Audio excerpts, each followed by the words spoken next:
আমার ভাইয়েরা, প্রবাসী যারা থাকে বিদেশ বিরাজ্যে থেকে টাকা ইনকাম করে দেয়, দেখা যায় সংসার পরিচালনা করার জন্য টাকা পাঠায়। সংসার পরিচালনা করার পরে যে টাকাটা বেঁচে যায় সেই টাকাটা ছোট ভাই অথবা বড় ভাই যিনি সংসারের পরিচালনা করেন সেই ব্যক্তি নিজের নামে অ্যাকাউন্ট করে রেখে দেয়। আর প্রবাসী যখন বিদেশ থেকে বাড়িতে চলে আসে এরপরে তার চলার মতো টাকাও থাকে না। আছে না নাই? এক নাম্বার হলো আপন বড় ভাই অথবা ছোট ভাই প্রবাসী টাকাটা মেরে খায়। দুই নাম্বার হচ্ছে স্ত্রী, নিজের স্ত্রী প্রবাসীর টাকা মেরে দেয়। অনেক স্ত্রী, সাম ওয়াইফস চিট এক্সপেট্রিয়েটস, অনেক প্রবাসীর বউ তার টাকা মেরে দেয়। এরকম অনেক আছে যে সারা জীবন বউয়ের নামে টাকা পাঠায়, মা বাপের নামে টাকা পাঠায় না, শ্বশুর শাশুড়ির নামে বা অন্য কারো নামেও টাকা পাঠায়, বউয়ের নামে সব টাকা পাঠায়। এরপরে বউ কি করে? আল্লাহর রাস্তায় হিজরত করে আরেক পুরুষের সাথে। আছে না নাই? আছে কি না? হ্যাঁ, যেভাবে বললেন মনে হয় যে আপনারা দু একজন ভুক্তভোগীও আছেন। আবার এরকম যেন না হয় আমি আলোচনা করার মাঝখানে আবার একজনে আমারে মারতে লাঠি নিয়ে উঠলেন যে বেটা তুই টার্গেট করে কথা বলিস। আমি কিন্তু কারো পাকা ধানে মই দেই নাই, দিছি না? আপনারা কেউ আমার পাকা ধানে মই দিছেন? তিন নাম্বার হলো ছেলে বা মেয়ে, আপন ছেলে মেয়েও প্রবাসীর টাকা মেরে দিতে পারে, দেয়, অনেক জায়গায় দেয়। তারপরে চার নাম্বার হচ্ছে শ্যালক, শ্যালক প্রবাসীর টাকা মেরে দেয়। পাঁচ নাম্বার হচ্ছে বোনের জামাই, দুলাভাই টাকা মেরে দিতে পারে। এরপরে হচ্ছে শ্বশুর শাশুড়ি, অনেকেই শ্বশুর শাশুড়ির কাছে টাকা পাঠায়, নিজের বাপ মায়ের কাছে টাকা পাঠায় না, বিয়ের পরে শ্বশুর হয়ে যায় আপন। আছে না নাই? আছে কি না? শ্বশুর শাশুড়ির কাছে টাকা পাঠায়, এরপরে অনেক টাকা পাঠানোর পরে শ্বশুর শাশুড়ি টাকাটা মেরে দেয়। এরপরে হচ্ছে 7 নাম্বার নিকট বন্ধু, সবচাইতে ঘনিষ্ঠ বন্ধু যে সে অনেক সময় প্রবাসীর টাকা মেরে দিতে পারে। আমার ভাইয়ের, আল্লাহ রাব্বুল আলামিন এই আয়াতের ভিতরে বলেছেন ওয়ালা তাআকুলু আমওয়ালাকুম বাইনাকুম বিল বাতিল। এই আয়াতের ব্যাখ্যা রয়েছে দুই রকম। বিংশ শতাব্দীর শ্রেষ্ঠ মুজাদ্দিদ আল্লামা সৈয়দ আবুল আলা মওদুদী রাহমাতুল্লাহি আলাইহি তার তাফসীর গ্রন্থ তাফহিমুল কুরআনের ভিতরে বলেছেন, তোমরা শাসককে, বিচারককে অন্যায়ভাবে উৎকোচ দিয়ে, ঘুষ দিয়ে বিচারটা তোমাদের দিকে নিয়ে যেও না। এই কাজ হয় কি না? আমার একটা গল্প মনে পড়ে গেল। আপনারা কি বিরক্ত হচ্ছেন? এক ব্যক্তি একটা সালিশের আগে মাতবরের কাছে গেছে। কার কাছে গেছে? মাতবরের কাছে গেছে। মাতবরের কাছে যে টাকা দিছে 5,000। কয় হাজার? 5,000 টাকা দিছে। তার তো ধারণা যে বিচার আমার আজকে জিতে হবেই, আগামীকালকে তো বিচার। যাইয়া মাতবরের বালিশের নিচে 5,000 দিছে। দেওয়ার পরে বলছে, চাচা পাক পান জাতের আমলটা ঠিক মতো কইরেন। বলে, বাবা এইগুলার বলা লাগে, 40 বছর ধরে এইগুলা করে দাড়িটা পাকাইছি। পাক পান জাতের আমল কিভাবে করা লাগে আমি ভালোই জানি, তোমার বলা লাগবে না। দেখবা খালি কিভাবে পাক পান জাতের আমলটা করি। পরের দিন মিটিংয়ে যায়, দেখে যে বিচার তার বিরুদ্ধে যায়। কি ব্যাপার? বিচার আমার বিরুদ্ধে যায়? পাক পাঞ্জাতনের আমল করলাম রাত্রের বেলা, আজকে বিচার আমার বিরুদ্ধে যায় কেমনি? আমার বিরুদ্ধে বিচার কেমনে যায়? পরে বলে যে মিটিংয়ের মধ্যে এখন যদি বলে সালিশের মধ্যে যে 5,000 দিছি, ধরা খেয়ে যাবে না? সাংকেতিক শব্দ ব্যবহার করে যে, চাচা পাক পাঞ্জাতনের খবর কি? চাচা বলে, বাবা পাক পাঞ্জাতনের আমল তো অনেক আগেই গেছে, দেশে এখন 12 আউলিয়ার খেলা চলে। কয় আউলিয়ার খেলা চলে? দেশে 12 আউলিয়ার খেলা চলে। মানে সেই লোক যাওয়ার পরে সে তো 5,000 দিচ্ছে, আরেক গ্রুপের কাছ থেকে 12,000 খাইছে। আছে না নাই? এইরকম রয়েছে। এরপরে দ্বিতীয় ব্যাখ্যা হচ্ছে, ব্যক্তির সম্পদ অন্যায়ভাবে দখল করার জন্যে মিথ্যা মামলা দেয়া যাবে না। মিথ্যা মামলা দেয়া যাবে না। কি করা যাবে না? মিথ্যা মামলা দেয়া যাবে না। মিথ্যা মামলা আছে না নাই? আছে। মিথ্যা মামলা কিন্তু আছে। আমার ভাইয়েরা, মিথ্যা মামলা দেয়া যাবে না। মিথ্যা মামলা দিয়ে কারণ আমের সম্পত্তি জোর দখল করেও নেওয়া যাবে না। মিথ্যা মামলা দেয়া যাবে না। এরপরে এই আয়াতের ব্যাপারে, ওয়ালা তাকুলু আমওয়ালাকুম বাইনাকুম বিল বাতিল, এই শব্দটুকুর, এই বাক্যটুকুর ব্যাপারে তাফসিরে মাযহারিতে আরো 7টা ব্যাপারে নিষেধাজ্ঞা দেওয়া হয়েছে। কয়টি? 7টি ব্যাপারে নিষেধাজ্ঞা দেওয়া হয়েছে। 1 নাম্বার হচ্ছে লুটপাট করা যাবে না। এরপরে 2 নাম্বার হচ্ছে ছিনতাই করা যাবে না। 3 নাম্বার হচ্ছে প্রতারণা করা যাবে না। রাসূল সাল্লাল্লাহু আলাইহি ওয়াসাল্লাম বলেছেন, মান গশশানা ফালাইসা মিন্না, যেই ব্যক্তি আমাদের সঙ্গে, আমার উম্মতের ভিতরে যেই ব্যক্তি প্রতারণা করে সে আমাদের দলভুক্ত নয়। সে আমাদের দলভুক্ত নয়, যে ব্যক্তি প্রতারণা করে। 4 নাম্বার হচ্ছে জুয়া খেলা যাবে না। কি খেলা? জুয়া খেলা আছে নাকি বাংলাদেশে? আছে। তবে জুয়া খেলা এখন একটু আপডেট হয়েছে, যুগ জামানা আপডেট হয়েছে না। এই যে যেমন মিডিয়া হয়েছে, এরপরে ইউটিউব, ফেসবুক সব আপডেট, বক্তাও আপডেট, শ্রোতাও আপডেট, আছে না নাই? এখন জুয়াও হয়েছে আপডেট। এখন জুয়া অনেকে টাসের মাধ্যমে খেলে, আবার অনেকে জুয়া খেলে ইন্টারনেটের মাধ্যমে। 1x বেট এবং মেল বেট, এই ধরনের সফটওয়্যার, এই ধরনের অ্যাপস দিয়েও এখন জুয়া খেলা হয়। কি খেলা হয়? জুয়া খেলা হয়। IPL এর খেলা যখন শুরু হয় তখন বলে যে এই ওভারে কয় রান, বলে যে এই ওভারে রান হবে 10, বলে যে এই ওভারে 10 রান হলে তুমি কত দিবে, বলে আমি 10,000 দেব। আরেকজন বলে যদি এই ওভারে 10 রান না হয়ে 12 রান হয় আমি দেব 15,000।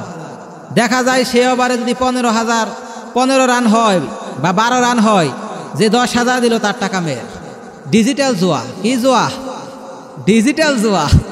জুয়ারও এখন ডিজিটাল আপডেট হয়েছে, জুয়া খেলাও এখন আপডেট ভার্সন বের হয়েছে। খালি মনে করছেন যে আপনারা আপডেট হয়েছেন, শয়তানও আপডেট হয়েছে। এরপরে 5 নাম্বার হচ্ছে গান বাজনা করা যাবে না। গান বাজনা আছে না নাই? এখন গান বাজনা ছাড়া বিয়ে শাদী হয় না, ঠিক কিনা? আমি এক বিয়ের অনুষ্ঠানে বাধা দিলাম, বললাম যে গান বাজনা করা যাবে না। এখন যে ভাইকে বাধা দিলাম সে বলল, সে মানলো প্রথমে, কিন্তু তার বউয়ের সাথে আর সে পারল না। এসে বলল যে হুজুর অবস্থা খারাপ, আমি নয় মানলাম, তোমার ভাবি তো আর মানে না। যদি একটা মেয়ে যদি সাউন্ড বক্স বাজাইবার না পারে আর একটু ড্যান্স না দিবার পারে, তোমার ভাবি ফাঁসি দিব নয় বিষ খাইব। আছে না নাই? ওই বিয়াই হয় না, যার বিয়া সেও নাচে, পাড়া প্রতিবেশীও নাচে। বুইরা মানুষ নাচতে নাচতে বাঁকা মানুষ সোজা হয়ে যায়, আছে না নাই? এরপরে ভাগ্য নির্ধারণের গণনা করা যাবে না। গণকের কাছে যাওয়া যাবে না। কি করা যাবে না? গণকের কাছে যাওয়া যাবে না। আমার ভাইয়েরা, অনেক মানুষ গণকের কাছে যে হাত দেখায়, গণক হাত দেখে বলে, তোমার হাতের রেখা দেখে বোঝা যায় তোমার উপরে রাহুর গ্রাস নেমেছে, আর তুমি যদি রাহুর কবল থেকে বাঁচতে চাও 200 টাকা দামের একটা পাথর নিয়ে নাও। আবার বলে তুমি যদি একটা পাথর নেও তাহলে তোমার জীবনে ফাড়া আছে, ফাড়াটা কাটবে, তোমার জীবনে যে বিপদ আছে কেটে যাবে, আর তুমি 20 টাকার মালিক হবা। হ্যাঁ, 7 তলা পাথর না? আচ্ছা, যাই হোক। তো এই যে পাথর যারা দেয় তাদের বলতে হবে যে বাবাজি, তুমি তো কোটি টাকা পাওয়ার পাথর দিলে, তুমি ভিক্ষা করে খাওকে, তোমার কপাল কি পাথরে খুলে না? খালি আমাদের কপালই খুলবো, তোমার কপাল কি আল্লাহ খুলে দেয় না? তোমার পাথরে খালি অন্য মানুষের কাজ করে, তোমার ভাগ্য খুলে নাকে। এরপরে পতিতাবৃত্তি করা যাবে না, পতিতাবৃত্তির কাজ বাধা দান করতে হবে। আজকে বিভিন্ন জায়গায় যাত্রার নামে, গানের নামে অশ্লীলতা, বেহায়াপনা হয়ে যায়। এই যে এখন শীতকাল, তাফসির মাহফিলও হবে, বিভিন্ন জায়গায় যাত্রার অনুষ্ঠানও হতে পারে, বাধা দেওয়ার দরকার আছে না নাই? আছে কি না? আমার ভাইয়েরা, পরবর্তী বাক্যাংশে আল্লাহ বলেন, ওয়াতুদুলু বিহা ইলাল হুক্কাম, বিচারকের কাছে পেশ করা যাবে না। যে ব্যক্তি মিথ্যা সাক্ষী দেবে, মিথ্যা সাক্ষী দিয়ে আল্লাহর মিথ্যা সাক্ষী দিয়ে অন্যায়ভাবে কারো জমি দখল করার চেষ্টা করবে, আল্লাহ রাব্বুল আলামিন তাকে কিন্তু কিয়ামতের মধ্যে পাকড়াও করে ফেলবেন। মিথ্যা সাক্ষী আছে না নাই? মিথ্যা সাক্ষী দিয়ে দেয়। এখন আমাদের ইমানের যে হালত, আমাদের ইমানের জোর বড় জোর একটা সিগারেট আর এক কাপ চা আর একটা সিগারেট পাইলেই সাক্ষী ঘুরিয়া যাইতে পারে। আমাদের ইমানের হালত হয়েছে। এরপরে লিতাকুলু ফারিকন, গ্রাস করার চেষ্টা করো না, মিন আমওয়ালিন নাসি বিল ইসমি, মানুষের মাল সম্পদ মিথ্যা সাক্ষী দিয়ে গ্রাস করার চেষ্টা করো না, করা যাবে না। আমার ভাইয়েরা, মানুষের সম্পদ মিথ্যা সাক্ষ্য দেওয়ার মাধ্যমে গ্রহণ করা যাবে না। ওয়া আনতুম তা'লামুন, তোমরা তো জেনে বুঝে এই কাজটা করে থাকো। যে বিচারকের কাছে উপস্থাপন করা হয়, সেই বিচারক দেখা যায় বিষয়টা জানে না, কিন্তু তোমরা তো জানো। এই কথার ব্যাখ্যা তাফসিরের ভিতরে এসেছে। তোমরা জানো যে কোনটা মিথ্যা, কোনটা সত্য। মিথ্যা জেনেও কি কারণে অন্যায়ভাবে অন্যের সম্পদ গ্রহণ করো? প্রবাসীর সম্পদ মেরে খায়। প্রবাসীর সম্পদ, প্রবাসী যারা বিদেশ থাকে তারা টাকা পাঠায়, অনেকে এই টাকাটা মেরে দেওয়ার চেষ্টা করে, ঠিক কিনা? সোসাইটি ওয়ান্টস টু চিট এক্সপ্যাট্রিয়েটস, আমাদের সমাজ চায় প্রবাসীদেরকে ঠকাতে। প্রবাসী সারা জীবন বিদেশ থাকে, বিদেশ করে যে টাকা পয়সা ইনকাম করে তার টাকা দিয়ে বাবা নিজের নামে জমি কিনে, এরপর সারা জীবন সংসার চালানোর পর যখন প্রবাসী দেশে ফিরে আসে, তখন এরপরে 5 ভাই থাকলে জমি হয় 5 ভাগ। দেখা যায় যে নিজে বিদেশ থাকে আর 3-4 ভাই যারা আছে তারা শুধু বাজারে বাজারে ঘুরে, বিভিন্ন জায়গায় ঘুরে বেড়ায়, কিন্তু সম্পত্তির ভাগ হচ্ছে সমান। আছে না নাই? আমার ভাইয়েরা, যারা প্রবাসে থাকে তারা যদি বাবার সম্পত্তি বিক্রি করে বিদেশে চলে যায়, এরপরে তাহলে তাদের প্রথম 1 নম্বরে কর্তব্য হলো যেই সম্পদ বিক্রি করে গিয়েছে ওই সম্পদটা আবার ক্রয় করা, অথবা যে টাকা ঋণ করে বিদেশে গিয়েছে ওই ঋণের টাকা 1 নম্বরে তার পরিশোধ করতে হবে। এরপরে সংসার চালানোর জন্য যেই খরচ লাগে মিনিমাম, ওই খরচটা তার কেউ দিতে হবে। আর তার আরও একটা কর্তব্য, তা হলো যেহেতু সে বিদেশে বিরাজ্যে চলে গিয়েছে, অন্য ভাইয়েরা যারা নিরীহ আছে তাদেরকেও কর্মসংস্থানের ব্যবস্থা করে দেয়া তার দায়িত্ব। এরপরে যদি নিজের নামে কিছু টাকা পয়সা রাখে, এটা ইসলাম অনুমোদন করে। ইসলাম বলে না যে তুমি সারা জীবন বিদেশ করে এসে পরে বিদেশ করে 10 বছর বিদেশ থেকে এসে ভিক্ষার থালি নিয়ে পথে পথে ঘুরো, ঠিক কিনা? আপনারা কি আমার কথায় রাগান্বিত হচ্ছেন? আমার ভাইয়েরা, প্রবাসীদের আলোচনা আমরা করি না। আমরা যে প্রবাসীদের নিয়ে আমরা কথা বলি না, কেন বলি না? কারণ দেখা যায় এইগুলা বললে কারো কারো গায়েও লেগে যেতে পারে, ঠিক কিনা? কারো কারো গায়েও লেগে যেতে পারে কথা। কারণ গায়ে লেগে যাক এইরকম কথা আমরা আলেম সমাজও খুব কমই বলতে চেষ্টা করি। দাওয়াত যদি আবার ছুটে যায়, দাওয়াত ছুটে, ঠিক কিনা? আমার ভাইরা, আল্লাহ রাব্বুল আলামিন বলেন, ইয়া আইয়ুহাল্লাযীনা আমানু লা তাকুলু আমওয়ালাকুম বাইনাকুম বিল বাতিল ইল্লা তাকুনা তিজারাতান আন তারাদিম মিনকুম ওয়ালা তাকতুলু আনফুসাকুম ইন্নাল্লাহা কানা বিকুম রহিমা। হে ঈমানদারগণ, তোমরা অন্যায়ভাবে একে অন্যের সম্পদ গ্রাস করো না, তবে পারস্পরিক সম্মতিতে ব্যবসা বাণিজ্যের মাধ্যমে যদি তোমরা সম্পদ একজন অন্যজনের থেকে গ্রহণ করো সমস্যা নেই। তোমরা একে অপরকে হত্যা করো না, নিশ্চয় আল্লাহ তোমাদের প্রতি করুণাময়। একজন অপরজনের প্রতি জুলুম করা যাবে না, ঠিক কিনা? আল্লাহ রসুল সাল্লাল্লাহু আলাইহি ওয়াসাল্লাম বলেছেন, মান আখাযা মিনাল আরদি শাইআন বিগাইরি হাক্কিহি খুসিবা বিহি ইয়াউমাল কিয়ামাতি ইলা সাবঈ আরদিন। যেই ব্যক্তি কোনো মানুষের সম্পদ অন্যায়ভাবে এক বিগত পরিমাণ জোর করে দখল করে নিল, আল্লাহ রব্বুল আলামিন কিয়ামতের দিন তাকে 7 তবক জমিনের নিচে তাকে ধসিয়ে দেবেন। 7 তবক জমিনের নিচে ধসিয়ে দেওয়া হবে। আর আমাদের অভ্যাস হচ্ছে সকালবেলা ফজর নামাজটা পড়ে আল্লাহু আল্লাহু জিকির করতে করতে যায় হাজী সাহেব এমন ক্ষেতের আইল কুবানি শুরু করে, মনে হয় ক্ষেতের আইলের মধ্যে ফসলের খনি আছে, ঠিক কিনা? এক বিগত সম্পদ যদি আপনি কারো অন্যায়ভাবে দখল করেন, আল্লাহ রব্বুল আলামিন আপনাকে 7 তবক জমিনের নিচে ধসিয়ে দেবেন কিয়ামতের ময়দানে। বুখারী শরীফের 2454 নম্বর হাদিসে এই কথাটা বলা হচ্ছে। আমার বন্ধুগণ, আজকাল আমরা দেখতে পাই ভাই তার বোনের সম্পদ মেরে খায়, আবার একজন অপরজনের সম্পদ মেরে খায়। বোনেরা যখন সম্পদ নিতে চায়, আমাদের সমাজ ব্যবস্থা তখন এমন,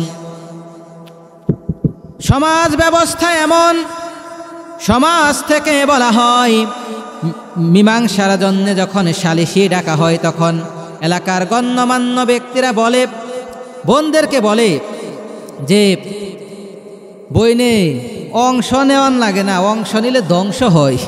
কি হয়? অংশ নিলে ধ্বংস হয়, এই জিনিস নেওয়া লাগে না, নিলেই খালি ক্ষতি। চিন্তা করছেন কোন লেভেলের শয়তানি? অংশ নিলে ধ্বংস হয়, বোনেরা নিলে ধ্বংস হয়, ভাই যে সে নিলে আর ধ্বংস হয় না। আমার ভাইয়েরা, 2 নম্বরের জুলুম হলো আমরা যারা আলেম সমাজ রয়েছি তারা হক কথা বলি না। এবার এতক্ষণ তো আপনাদের বিরুদ্ধে বলা হয়েছে, এখন কার বিরুদ্ধে বলতে হবে? এখন আমাদের নিজেদের বিরুদ্ধে আসবে কথা। আমরা আলেম যারা আছি, চাকরির ভয়ে, এলাকার মাতাব্বরের ভয়ে, বিভিন্ন মানুষের ভয়ে আমরা হক কথা বলতে চাই না, বলিও না। অনেকেই খালি তেল আওয়াজ করে, ঠিক কিনা? অনেকে আমাকে বলে যে আমি নাকি রাজনৈতিক কথাবার্তা বলি। এই বিষয়টা আমি আগে বুঝতাম না যে রাজনৈতিক কথা কাকে বলি। আমি যখন একবার সুরের বিরুদ্ধে আলোচনা করলাম, এরপরে চকবাজারে আমাকে একজন ধরল যে হুজুর আপনি রাজনৈতিক আলোচনা করেন কি কারণে? আমি বললাম কিসের রাজনীতি করলাম? বলল যে সুরের বিরুদ্ধে কথা বললেন। আমি বললাম সুরের বিরুদ্ধে তো আমি কথা বলি না, আল্লাহ বলেন। সে আমারে যুক্তি দিল কি যে কোরআন হচ্ছে একটা সম্মানিত কিতাব, চুরি করা হলো নিম্নমানের কাজ, চুরি করার মতো নিম্নমানের কথা কি কোরআনে থাকবো নাকি সম্মানী কিতাবে? চিন্তা করছেন? আমি তখন বুঝলাম যে উচিত কথা বললেই রাজনৈতিক কথার নামে চালিয়ে দেওয়া হয়, ঠিক কিনা? আমার ভাইয়েরা, হক কথা বলতে হবে।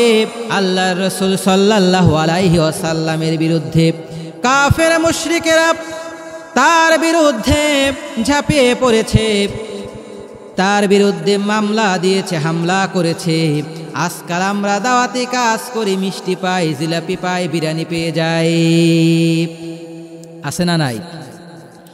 দিনের দাওয়াত গোস্ত পোলাও কোরমা রুটি নয়, দিনের দাওয়াত ফাঁসির মঞ্চে জীবন বিনিময়, দিনের দাওয়াত গোস্ত পোলাও কুরমা রুটি নয়, দিনের দাওয়াত ফাঁসির মঞ্চে জীবন বিনিময়।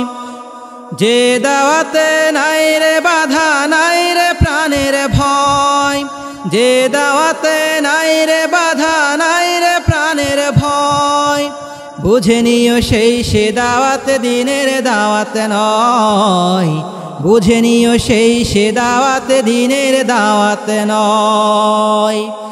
দিনের দাওয়াত দিতে গেলে বাধা আসবে, কাফের মুশরিক কর্তৃক বাধা চলে আসবে, বিভিন্ন জায়গা হতে বাধা চলে আসবে, মামলা হামলা চলে আসবে, ঠিক কিনা?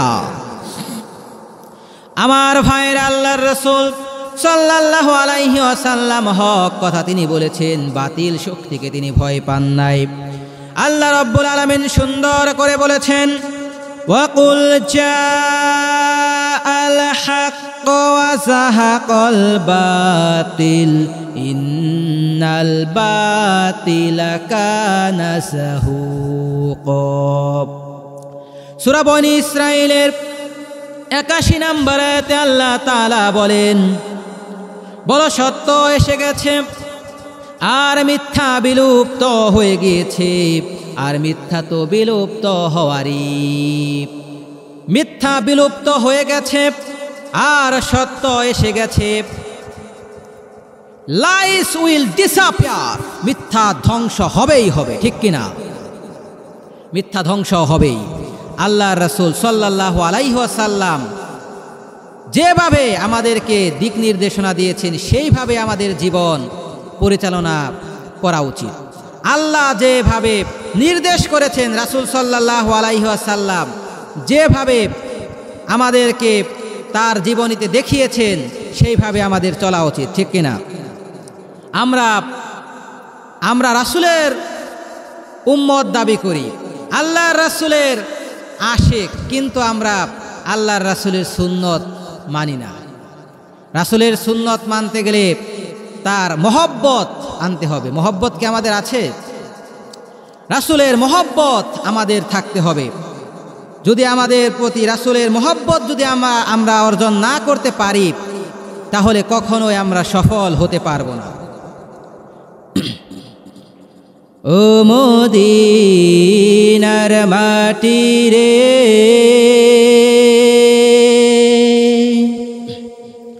সকল সুখ তোর কপালে, ও মদিনার মাটি রে, সকল সুখ বুঝি তোর কপালে,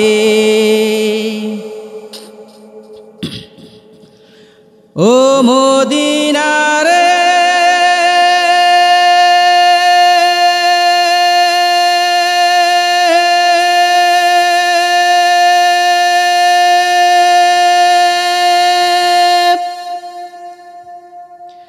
কাঁদি আমি সারাক্ষণি, কখন যাব সেখানি, সহে না আর পরাণে, কাঁদি আমি সারাক্ষণি, কখন যাব সেখানি, কাঁদি আমি সারাক্ষণি, কখন যাব সেখানি, সহে না আর পরাণে, ও মদিনার মাটি রে, সকল সুখ বুঝি তোর কপালে, ও মদিনা রে,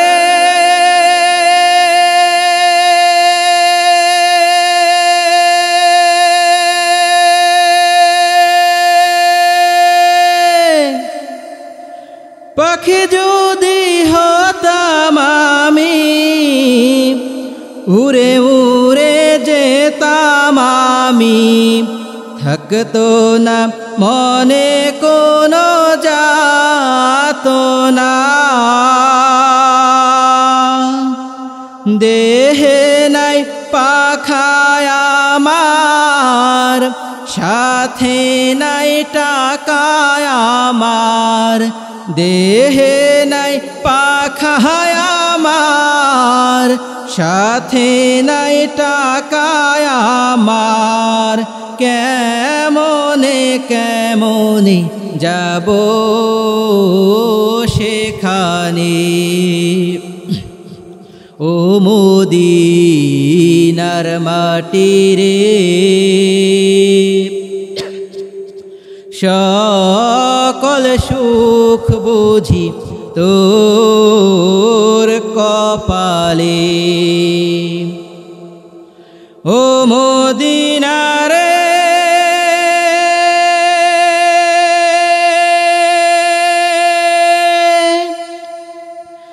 তোর কাছে গেলে আমি কত সুখী হতাম জানি, তোরে আমি বুঝাইব কেমনে। রওজা মুবারক যে নবীজিকে সালাম দিয়ে, রওজা মুবারক যে নবীজিকে সালাম দিয়ে, বলিতাম বলিতাম মনের বাসনা।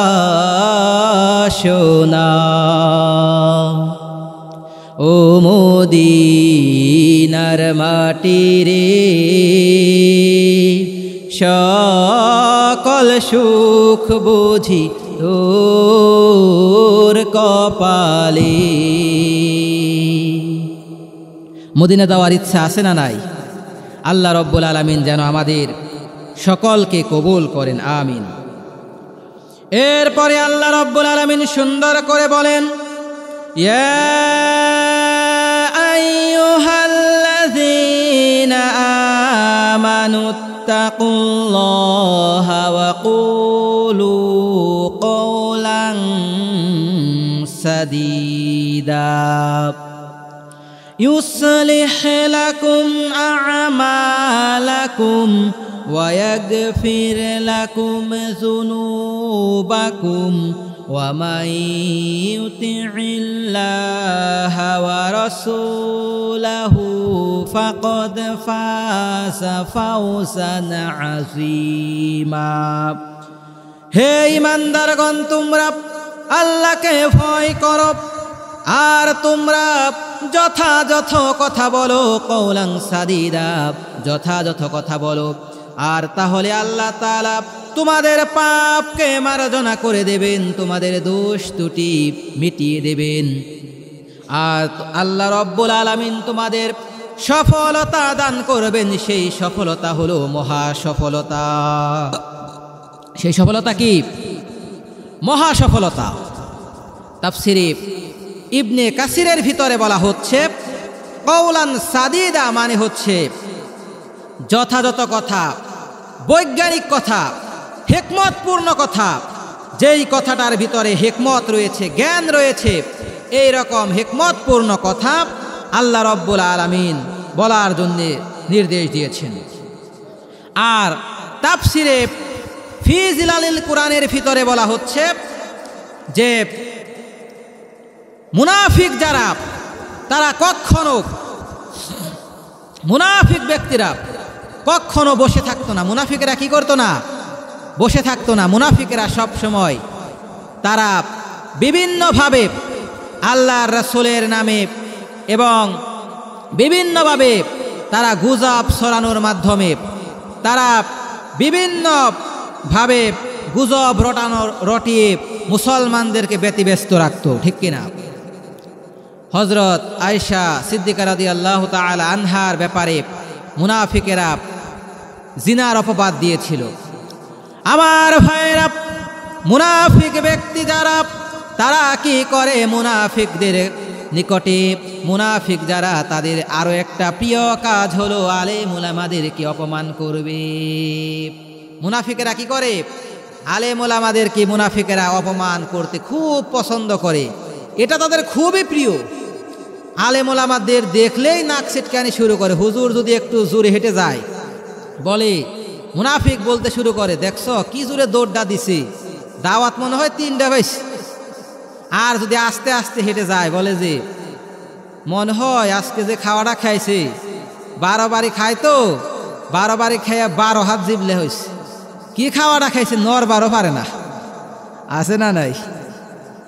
এমন কথায় কথায় আলেম ওলামাদের অপমান করে, আলেম ওলামাদেরকে বিভিন্ন নামে ট্যাগ দিয়ে দেয়।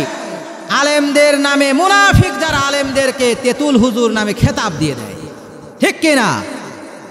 মুনাফিকেরা তাদের কাছে ভালো মানুষ যারা, শুধু আলেম ওলামা নয়, ভালো মানুষদেরকে দেখলেও তারা টিটকারি করা শুরু করে। মুনাফিকেরা কি করে? যারা নামাজ কালাম পড়ে তাদেরকে বলে, এত না নামাজ কালাম পড়লা, তাও তো তোমার গরিবী হালত গেল না। এত নামাজ পড়লা, তাও তুমি সিরালঙ্গি পিন্দ, আর আমি দেহ তো টাটকা সুদ খাই, আমি এই এফজেড হুন্ডা ছাড়া চলি না। আর তুমি এত নামাজ পড়ো, আল্লাহ তো তোমার দেহাও হারে না। তুমি এত নামাজ পড়ো, আল্লাহ কিছু দিলও না তোমারে। টিটকারি আছে না নাই? আছে কিনা? আমরা আল্লাহর রাসূলের আশিক দাবি করি, আবার সুদ খাই, ঘুষ খাই। সুদ খায় সে আবার আল্লাহর রাসূলের আশিক দাবি করে, ঠিক কিনা? আমার ভাইয়ের, আল্লাহর রাসূল সাল্লাল্লাহু আলাইহি ওয়াসাল্লাম বলেছেন, সুদের 70টিরও বেশি গুনাহ রয়েছে। সুদের 70টি গুনাহ রয়েছে। এর ভিতরে সর্বনিম্ন যেই গুনাহ, সেই গুনাহটা হলো নিজের আপন মায়ের সঙ্গে অন্ততপক্ষে 36 বার জিনা করার সমান। আর সুদের সর্বোচ্চ গুনাহ হলো, সুদের সর্বোচ্চ গুনাহ হচ্ছে আল্লাহ এবং তার রাসূলের বিরুদ্ধে যুদ্ধ ঘোষণা করা। আল্লাহ এবং তার রাসূলের বিরুদ্ধে যুদ্ধ ঘোষণা করা, বুঝছেন না? ঠিক আছে, আল্লাহ এবং তার রাসূলের বিরুদ্ধে যুদ্ধ ঘোষণা করা। 2 নাম্বার যে বিষয়টা বলতেছিলাম, যে হুজুরেরা আমরা আলেম সমাজ হক কথা বলি না, দাওয়াত ছুটে যাওয়ার জন্য। এরপরে 3 নাম্বার হচ্ছে যে 2 নাম্বার আমরা বললাম আল্লাহ রব্বুল আলামিন আমাদের গুনাহগুলো ক্ষমা করে দেবেন। ইউসলিহ লাকুম আমালাকুম, আমাদের গুনাহ আল্লাহ রব্বুল আলামিন ক্ষমা করে দেবেন। এরপরে 3 নাম্বার হচ্ছে অযোগ্য মানুষের আমরা অনুসরণ করি, যার তার সাথে বন্ধুত্ব করা যাবে, যার তার সাথে চলাফেরা করা যাবে না। এরপরে 4 নাম্বার হচ্ছে অহংকার করা। অহংকার আছে না নাই? যদি কারো বউ একটু সুন্দর হয়, সে স্বামী যদি একটু সুন্দর কম হয়, বলে যে আমার মতো বউ পাইছ, তোমার 14 গোষ্ঠীর কপাল। আছে আছে কি না? অহংকার। কি অহংকার? আবার স্বামী যদি সুন্দর হয়, বউ যদি একটু সুন্দর কম হয়, সে আবার বলে আল্লাহ আমার কপালেই তুমি এইটা মিলাইলে, আর মানুষ চোখে দেখলা না। এই যে আমাদের সামাজিক বিষয়গুলো, আমরা অহংকার থেকে আমাদের দূরে থাকা উচিত, কারণ অহংকার আল্লাহ রব্বুল আলামিন পছন্দ করেন না। অহংকার করা যাবে না, অহংকার করা যাবে না আমার ভাইরা। অহংকার করলে আল্লাহ রব্বুল আলামিন অবশ্যই তার উপর রাগান্বিত হয়ে যান। অহংকার করা যাবে না। এরপরে অহংকার করা যাবে না সন্দেহ, এরপরে হিংসাও করা যাবে না। কোনো মানুষের প্রতি হিংসাও করা যাবে না। আমরা যে বিষয়গুলো আলোচনা করলাম, সামাজিক বিষয়গুলো বললাম, প্রবাসীদের নিয়ে কিছু কথা আমরা বললাম। প্রবাসী যারা, তাদের যারা যখন বিদেশ থাকে তাদেরকে বলা হয় আজনবী, মানে এরা হচ্ছে ভিনদেশী, যার কোনো অস্তিত্ব নেই, কোনো এখানে কেউ নেই। আর বাংলাদেশে যখন আসে তখন আমরা তাদেরকে বলি বিদেশি। আসলে প্রবাসী যারা, তাদের কোনো দেশ নেই, ঠিক কিনা? যারা প্রবাসী, দে আর রিয়াল হিরো, তারা হচ্ছে প্রকৃত নায়ক। তাদের টাকায় আমাদের দেশটা চলে। এই কারণে আমাদের প্রবাসীদেরকে সম্মান করা উচিত, প্রবাসীদেরকে আমাদের শ্রদ্ধা করা উচিত, কারণ তাদের মাধ্যমেই দেশের অর্থনৈতিক চালিকা শক্তি তাদের মাধ্যমেই নির্ভর করে।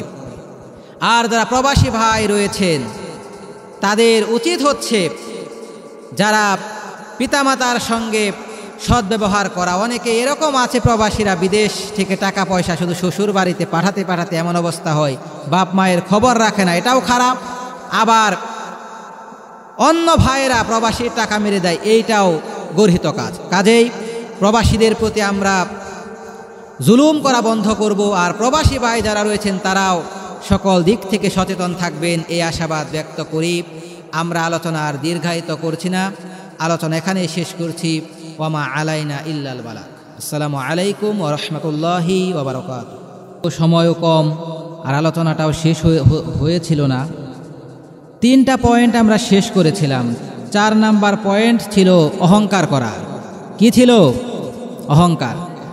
আল্লাহ রাব্বুল আলামিন বলেন, ওয়ানাদা ফিরআউনু ফি কওমিহি ক্বালা ইয়া কওমি আলাইসা লি মুলকু মিসর ওয়া হাযিহিল আনহারু তাজরি মিন তাহতি আফালা তুবসিরুন। ফেরাউন তার সম্প্রদায়ের মধ্যে বলল, তোমরা কি দেখো না এই মিশরের বাদশাহী কি আমার নয়, আর আমাদের তলদেশ দিয়ে কি এই নদী প্রবাহিত নয়? এই নদী কি প্রবাহিত নয়? নদীর অহংকার করলো, ক্ষমতার অহংকার করলো। আমরাও দুনিয়ার জমিনে ক্ষমতার অহংকার দেখতে পাই। অহংকার আছে না নাই? অনেকেই ক্ষমতার অহংকার করে বলে পদ্মা সেতু থেকে টুস করে ফেলে দেব, আছে না নাই? আমার ভাইরা, অহংকার করা যাবে না। অহংকার যারা করবে তারা ফেরাউনের এজেন্ডা বাস্তবায়ন করবে। কার এজেন্ডা? ফেরাউনের এজেন্ডা বাস্তবায়ন করবে। কিন্তু আমরা ফেরাউনের এজেন্ডা বাস্তবায়ন কেন করব? আমরা রাসূল কারীম সাল্লাল্লাহু আলাইহি ওয়াসাল্লামের সৈনিক হব। অনেকেই বলে আমি অমুকের সৈনিক, তমুকের সৈনিক। আমাদের সৈনিক হতে হবে কার? আমরা আদর্শ গ্রহণ করব কার? আমরা আল্লাহর রাসূল সাল্লাল্লাহু আলাইহি ওয়াসাল্লামের আদর্শ গ্রহণ করব। আপনারা কি রাসূলের আদর্শ গ্রহণ করতে প্রস্তুত? আমার ভাইয়ের, আল্লাহর রাসূল সাল্লাল্লাহু আলাইহি ওয়াসাল্লামকে কাফেররা হত্যা করে ফেলতে চেয়েছিল। দারুন নদওয়ার বৈঠকে সিদ্ধান্ত হয়ে গেল মুহাম্মদ সাল্লাল্লাহু আলাইহি ওয়াসাল্লামকে হত্যা করে ফেলা হবে। মুহাম্মদ সাল্লাল্লাহু আলাইহি ওয়াসাল্লামকে শেষ করে দেয়া হবে, তা না হলে ইসলামের আলো নিভিয়ে দেয়া যাবে না। সেই প্ল্যান মোতাবেক 40টা গোত্র হতে 40 জন শক্তিশালী যুবক নির্ধারণ করা হলো, দিন তারিখও ঠিক করা হলো। এরপরে যখন আল্লাহর রাসূল সাল্লাল্লাহু আলাইহি ওয়াসাল্লামের ঘরের সামনে গেল, জিবরাইল আলাইহিস সালাম এসে খবরটা জানিয়ে দিলেন। বললেন, আল্লাহর রাসূল, আর মক্কার জমিনে থাকা যাবে না। আপনার প্রতি আল্লাহর নির্দেশ এসে গেছে।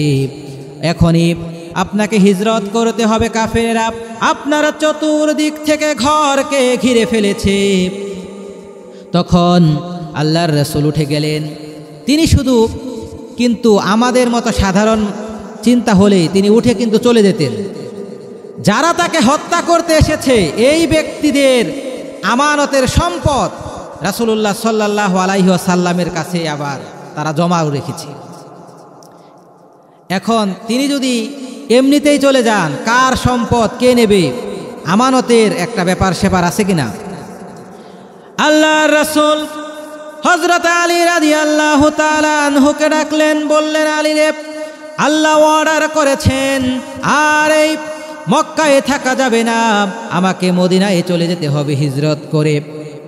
হযরত আলী বললেন, হুজুর, আপনার বিছানায় যে আপনার চাদর গায়ে দিয়ে শুয়ে থাকবো, আর যখন কাফের মুশরিকেরা এসে আমি আলীকে কেটে কেটে টুকরা টুকরা করে দেবে, আমার অন্তরের মধ্যে শুধু একটাই তৃপ্তি থাকবে, আমি আলীর জীবনের বিনিময়ে আল্লাহর রাসূল দুনিয়ায় বেঁচে আছেন। আল্লাহর রাসূল দুনিয়ায় বেঁচে আছেন, এই চিন্তা যখন আমার মনে হবে, আমি আমার মৃত্যু হলেও আমি সেই মৃত্যুর মধ্যেই তৃপ্তি লাভ করব। আল্লাহর রাসূল সাল্লাল্লাহু আলাইহি ওয়াসাল্লাম ঘর হতে বের হলেন, এক মুষ্টি বালু হাতে নিলেন, আর বালু হাতে নিয়ে শাহাতিল উজুহ বলে এরকম করে 3 বার নিক্ষেপ করলেন। সকল কাফেরের চোখে চোখে চলে গেল, আর রাসূল সাল্লাল্লাহু আলাইহি ওয়াসাল্লাম ঘর থেকে তিনি বেরিয়ে গেলেন। কাফেরেরা এদিকে গেছে ওই দিকে গিয়েছে মনে করে তারা ধরতে পারল না। রাসূলুল্লাহ সাল্লাল্লাহু আলাইহি ওয়াসাল্লাম সরাসরি আবু বকরের বাড়িতে চলে গেলেন। আবু বকর রাদিয়াল্লাহু তাআলা আনহুকে যে ডাকলেন, ডাক দেওয়ার সঙ্গে সঙ্গে আবু বকর বললেন, লাব্বাইক ওয়া সাদাইক, আমি উপস্থিত আছি।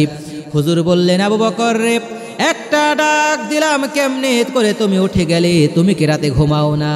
আবু বকর রাদিয়াল্লাহু তাআলা আনহু বললেন, যেদিন থেকে আপনি বলেছেন আমাকে নিয়ে হিজরত করবেন, সেই দিন থেকে নিয়ে আজকে 6 মাস যাবত এই দরজার সঙ্গে আমি দাঁড়িয়ে দাঁড়িয়ে পিঠ লাগিয়ে ঘুমাচ্ছিলাম। কারণ আল্লাহর নবী আমাকে ডাকবেন আর আমি ঘুমিয়ে থাকব, আর আল্লাহর নবী আমাকে ডাকবেন, এটা তার সঙ্গে বেয়াদবি হয়ে যাবে। আল্লাহর রাসূল সাল্লাল্লাহু আলাইহি ওয়াসাল্লাম বলেছেন, আবু বকর রাদিয়াল্লাহু তাআলা আনহু একদিনের হিজরতের রাতে যেই ইবাদত করেছে, হিজরতের রাতে যে আনুগত্য করেছে, শুধুমাত্র এই কারণেই আল্লাহ রব্বুল আলামিন তার যত বান্দা যত আমল করেছে সমস্ত আমল যদি একদিকে রাখা হয়, আর আবু বকর রাদিয়াল্লাহু তাআলা আনহুর আমল যদি একদিকে রাখা হয়, আবু বকর রাদিয়াল্লাহু তাআলা আনহুর আমল বিজয়ী হয়ে যাবে। আল্লাহর রাসূলের মহব্বত দরকার আছে না নাই? মহব্বত থাকলে সে আনুগত্য আসবে। আনুগত্য করতে গেলে কি লাগবে? মহব্বত লাগবে। ডেকে লো রাসূল আল্লাহ,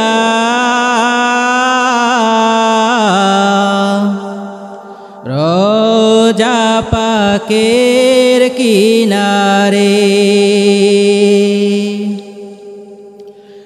আমি কেঁদে কেঁদে হই গো সারা, ধন্য করো দিদারে। ডেকে লো রাসূল আল্লাহ, রোজা পাকের কিনারে, আমি কেঁদে কেঁদে হই গো সারা, ধন্য করো দিদারে। 2 সাথীকে পাশে নিয়ে হায়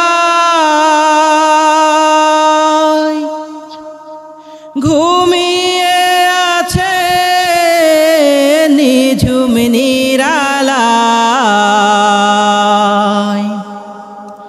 2 সাথীকে পাশে নিয়ে হায় ঘুমিয়ে আছে নিঝুম নিরালায়, দেখা দাও রাসূল আল্লাহ, ডাকে অধম তোমারে, আমি কেঁদে কেঁদে হই গো সারা, ধন্য করো দিদারে। অনেক মানুষ আছে সারা জীবন বিভিন্ন রাষ্ট্রে ভ্রমণ করে, কিন্তু মক্কা মদিনায় যাওয়ার সৌভাগ্য হয় না। আমার বন্ধুগণ, এমন মানুষও আছে যারা লাঞ্চ করে থাইল্যান্ডে, ব্রেকফাস্ট করে ইংল্যান্ডে, আছে না নাই? এমন মানুষ আছে মার্কেট করার জন্যে আর চুল কাটার জন্যে সিঙ্গাপুর চলে যায়, কিন্তু আল্লাহর রাসূলের ঘর মদিনায় যাওয়ার সৌভাগ্য হয় না। বলতেছিলাম যে অহংকারের কথা, যে আমরা আল্লাহর রাসূলের অনুসরণ করব, অহংকার করব না। অহংকার করার মাধ্যমে কোনো কল্যাণ অর্জিত হয় না। যারা অহংকার করবে তারা ফেরাউনের অনুসরণ করে থাকবে। এরপরে 6 নাম্বার হচ্ছে মানুষকে পথভ্রষ্ট করে। মানুষকে যারা পথভ্রষ্ট করতে চায়, মুনাফিক শ্রেণীর কিছু লোক আছে, তারা মানুষকে পথভ্রষ্ট করতে চায়। তারা কি করে? আল্লাহ রাব্বুল আলামিন বলেন, ইন্নাল্লাযীনা ইউহিব্বুনা আন তাশিআল ফাহিশা ফিল্লাযীনা আমানু লাহুম আযাবুন আলীম ফিদ দুনিয়া ওয়াল আখিরাতি ওয়াল্লাহু ইয়ালামু ওয়া আনতুম লা তা'লামুন।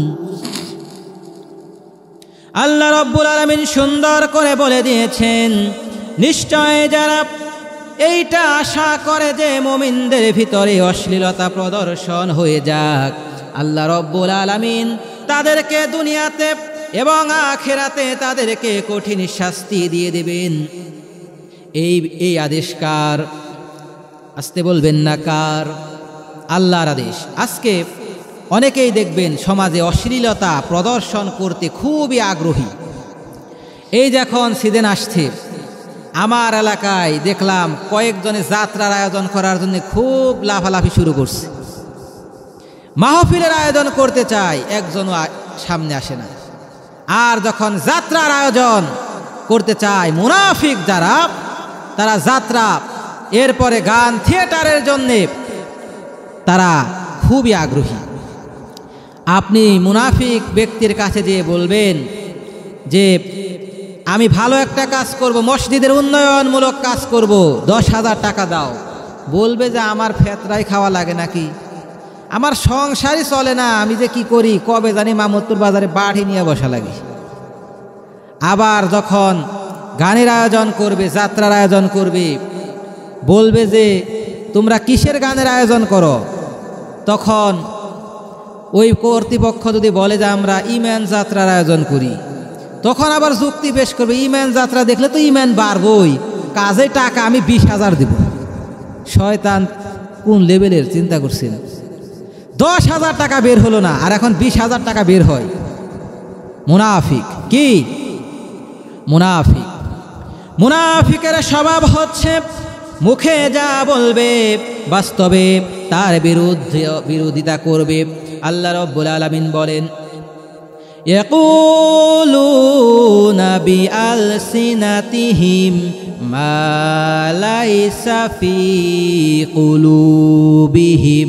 মুনাফিক হলো এমন ব্যক্তি, নিজে যা মুখে বলবে তা আসলে অন্তরে তার ওই বিষয়টা নাই।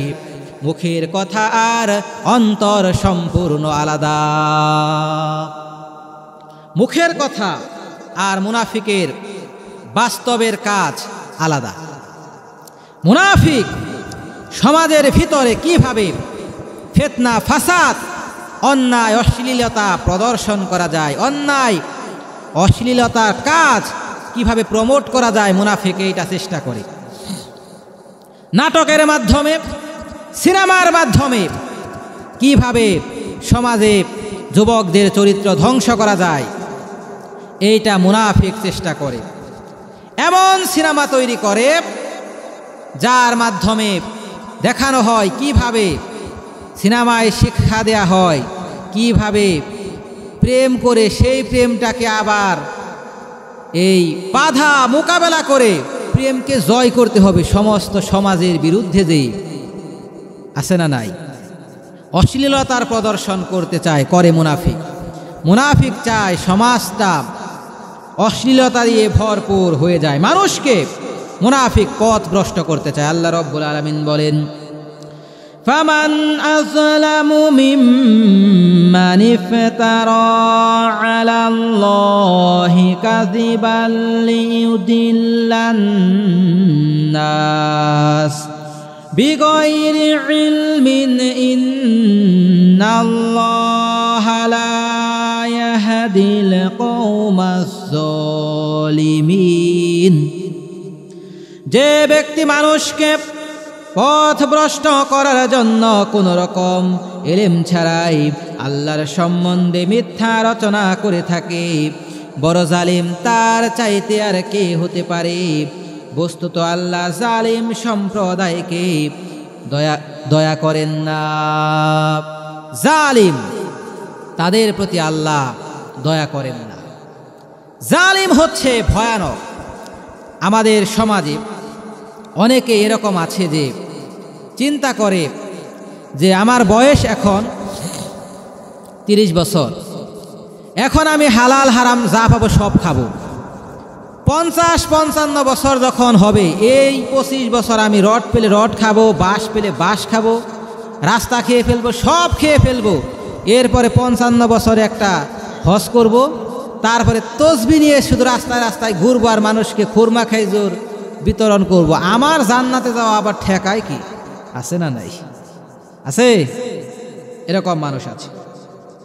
হালাল হারাম বিবেচনা করে না। এরপরে আমাদের সমাজে আরও কিছু কাজ দেখা যায়, সেটা হচ্ছে কুসংস্কার। কুসংস্কার আমাদের সমাজে আছে না নাই? কুসংস্কার হচ্ছে, যদি কারো শনিবারে জন্ম হয়, মানুষ বলে যে শনিবারে তার বিয়ে হওয়া যাবে না, অকল্যাণ। আছে না নাই? শনিবারে মঙ্গলবারে বাঁশ কাটা যাবে না, এই রকম কুসংস্কার আমার সমাজে আছে। আবার বলে সকালবেলা বাকি দেয়া যাবে না। আসলে মূলত আপনারা বাকি দিবেই না, বলে যে সকালে যদি বাকি দেই সারাদিনের ব্যবসা খারাপ যাবে।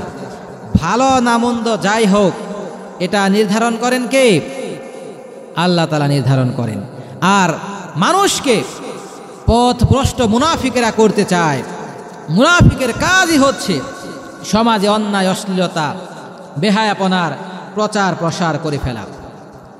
এরপরে 7 নাম্বার হচ্ছে সাক্ষ্য গোপন করা। কি করা?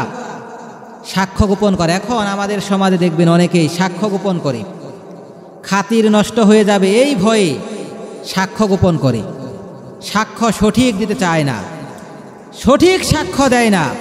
অনেকেই মিথ্যা সাক্ষী দিয়ে অনেককে ফাঁসিয়ে দেয়। আল্লাহ রাব্বুল আলামিন সাক্ষী দেওয়ার ব্যাপারে বলেন, ওয়ামান আযলামু মিম্মান কাতামা শাহাদাতান ইনদাহু মিনাল্লাহ ওয়া মাল্লাহু বিগাফিলিন আম্মা তা'মালুন। ওই ব্যক্তি হতে বড় জালেম আর কে হতে পারে যে আল্লাহ তাআলার পক্ষ হতে আগত সাক্ষ্যকে গোপন করে। সূরা বাকারার 140 নম্বর আয়াতে আল্লাহ বলেন, আল্লাহ তাআলার আগত সাক্ষ্য হতে আল্লাহ তাআলা যেই সাক্ষ্য দেওয়ার ব্যাপারে বলেছেন সেই সাক্ষ্য গোপন করে স্বার্থের কারণে। আজকে আমরা দেখা যায় স্বার্থের কারণে আমরা ইমান বিক্রি করে দিতে পারি। নির্বাচনের সময় যখন আসে, তখন কেউ যখন ভোট চায়, তখন বলে যে এক গ্রুপের কাছে 5,000 খায়, আরেক গ্রুপের কাছে খায় 10,000। বলে যে আমি 10,000 খাইছি এক গ্রুপের কাছে, আরেক গ্রুপের কাছে 5,000। ইমান, আমি যার কাছে 10,000 খাইছি তারই তো ভোটটা দেওয়া লাগবে। আমি আবার ইমানদার লোক, বেঈমানি কাজ করতে পারব না। আবার কেউ কেউ আছে এক কাপ চা খেয়ে, একটা চা আর একটা সিগারেট খাইলেই বলে যে না, যা বলছি ও বেটা একটা সিগারেট দিয়েছে, একটা চা খাওয়াইছে, তার কথাই তো শোনা লাগবে। আছে না নাই? আমাদের কারো কারো ইমানের মূল্য হচ্ছে 1 প্যাকেট বিরিয়ানির সমান, আবার কারো কারো আমাদের ইমানের মূল্য হচ্ছে একটা চা আর একটা সিগারেটের সমান।